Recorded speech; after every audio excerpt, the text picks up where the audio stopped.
Have you ever seen true determination in someone or something while they were struggling to accomplish some feat, to get something done, something they really wanted to be done?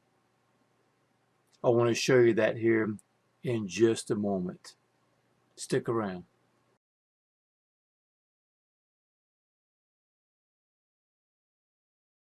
Here at BaxterCribs.com, and welcome to this Training with Baxter session this evening. And I want to point out that this is Bobby.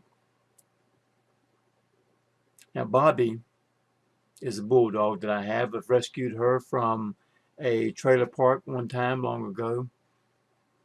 And I got her here. It was a good dog, gentle dog, fine dog. You can see it's kind of blurry there, but you know, she's a real pretty dog, real calm dog, and she's got a lot of determination, a lot of things that goes on in her life that you would think she wouldn't want to mess with, since she gets fed and watered every day and petted and rubbed down and those kind of things.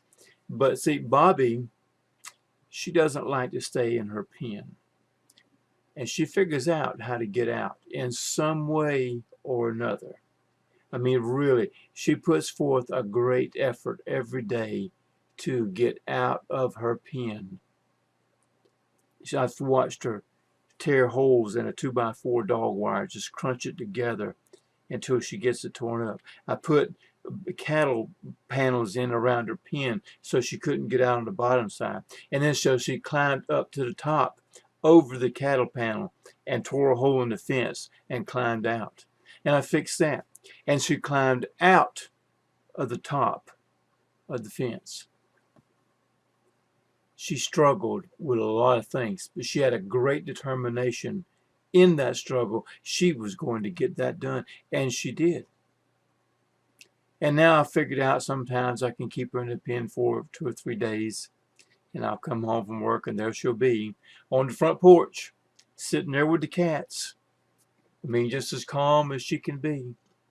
And I can get a little shoestring, a rope, or anything, loop around her neck, lead her right back to the pen and put her back in with no problems. She hasn't caused any kind of problems whatsoever. She just has a lot of, I don't know what you'd call it. She does not want to stay in the pen where it's nice and comfortable and got water and food and so forth. And so she gets out of that. And I wanted to bring her to our attention today because I want to talk about struggles. I've been reading the book from Brandon Bouchard. His book is High Performance Habits. And in that, he quoted John Wooden, W-O-D-E-N. And he says there, success is giving 100% of your effort, body, mind, and soul to the struggle. I believe another great power said that as well, one that's in another book called the Bible.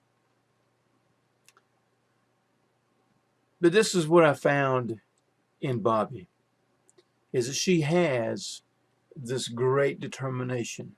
And it doesn't matter what kind of struggle she's got to go through, when she wants to get out,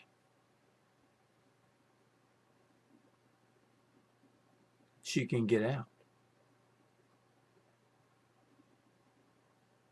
And I asked the question, why don't people do the same? You ever wondered that? Why don't people do the same thing? You know, we have vision boards, we have notebooks, we have all kinds of things to do, information that tells us what we need to do to get somewhere, to accomplish something, get done. And people don't do it. They will not go through the struggle. And the reason it's given in this book is because that people are fearful, and they say they don't have the time. Now, these are the excuses that are given. But here's the reason it's given in the HPH. And that is that society today is less courageous than they were in the past. And that's because they want to avoid struggle, avoid the struggle that they have to face that comes with everyday living. And do we know what that actually does to us?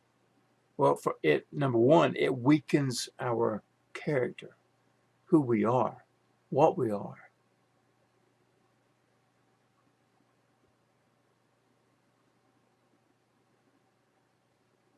And it takes away from the strength of our personality.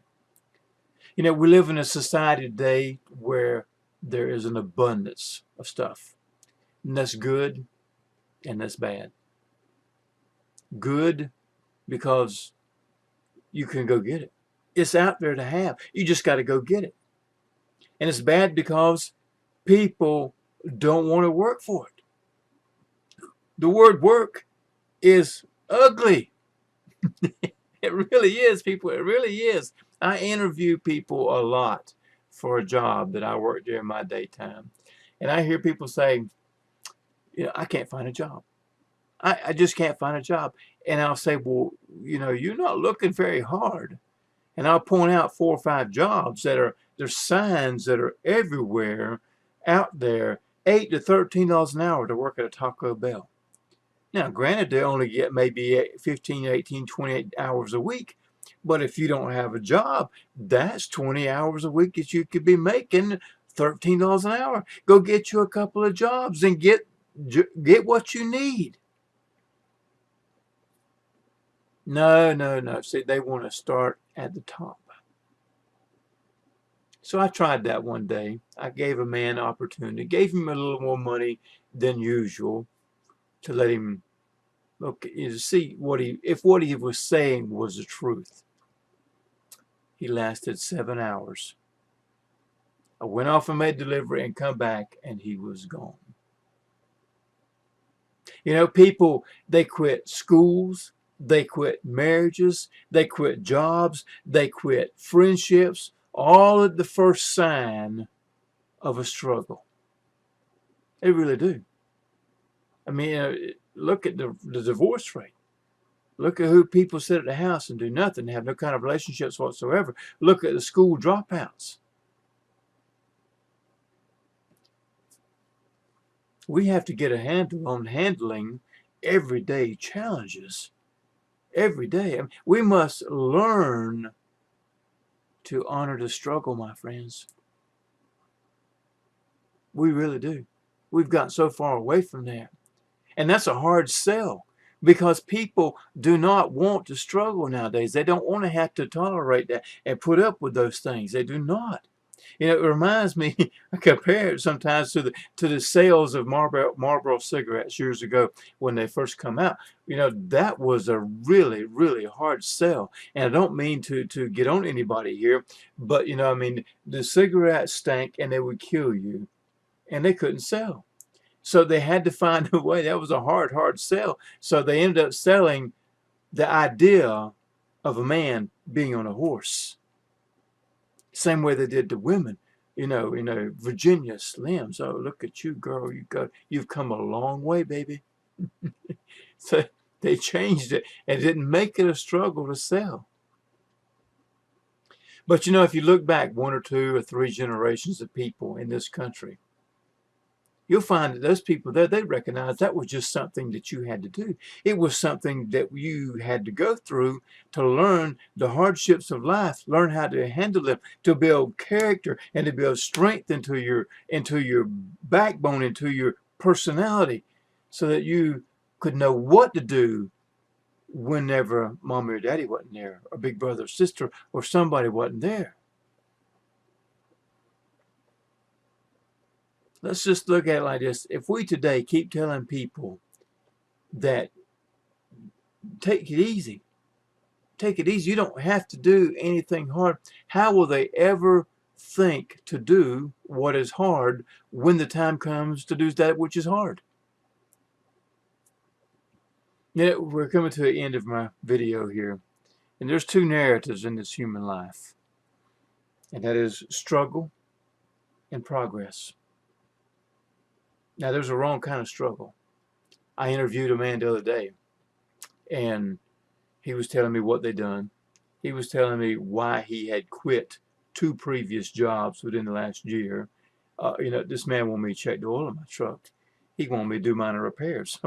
thinking, so do I. You know, you, you got to get out here and do some of this stuff. Well, he didn't want to. So how are you and your wife making it now? Well, we're kind of struggling. I thought, I reckon so. If neither one of you is working and you quit jobs that put food on your family, then you are in a struggle. But that's not the kind of struggle we're talking about here. Those are choices that this man made to not advance, had opportunity to move ahead, and chose not to. We're talking about is when you're trying to move ahead and you want to go forward in progress, you are going to face struggles. There's going to be hardships that are going to come. You're going to find out that there's going to have as a learning curve that has to be learned. There's failure that's going to come. There is embarrassment that's going to come because you did fail, because you're going to look like you didn't know what you were doing, because you're going to look like you have a blue screen behind you on your video, because you're going to be broke maybe at times. I hope not, but the possibility is there. If anybody wants to move ahead, it's certainly in the line of people. And you know why? Because it's a struggle. Because here, being broke is a temporary condition. Being poor is a state of mind. So here's what I want you to do, okay? Here's what I want you to do. I want you to identify struggles that you are going through. A struggle, one struggle, okay? Identify one struggle you're going through. To ask yourself, what kind of struggle am I having in my life right now? Identify it. That way you know what it is. Bring it out to the open, as Ray Higgins says about bringing things out from the dark, because if you don't recognize it, you can't work on it. And then ask yourself, what is my view of this struggle? How do I see it? And then say, what good can come from this? If you're doing it to move ahead, there's something that's going to come out of that. So what good is going to come out of that? When you decide those few things, and ask yourself, okay, now in the future, when struggles come into my life, when there are challenges come in, how am I going to meet those things? How am I going to get a hold of that and say, okay, this is valuable. This is going to help me grow. This is going to bring about what I want. My friends, I hope that this has been a help to you. I hope you realize we must have struggle. We have to go through struggles to move ahead. I want to ask you to do something though. If you've enjoyed this and you like this, please subscribe to this. We're going to talk about a lot more on here, and training with Baxter and learning the things that I have to offer as I learn, I come across and through great books like this, through people that I meet, through coaches that I have, through struggles that I face every day, that I see in other people. I want to help you to learn these things, and I want to help you to overcome them. So if you will, subscribe to my YouTube station here. You'll see that little red button right there. And then also comment below and share it with other people if you like. Thank you now, and we'll see you tomorrow.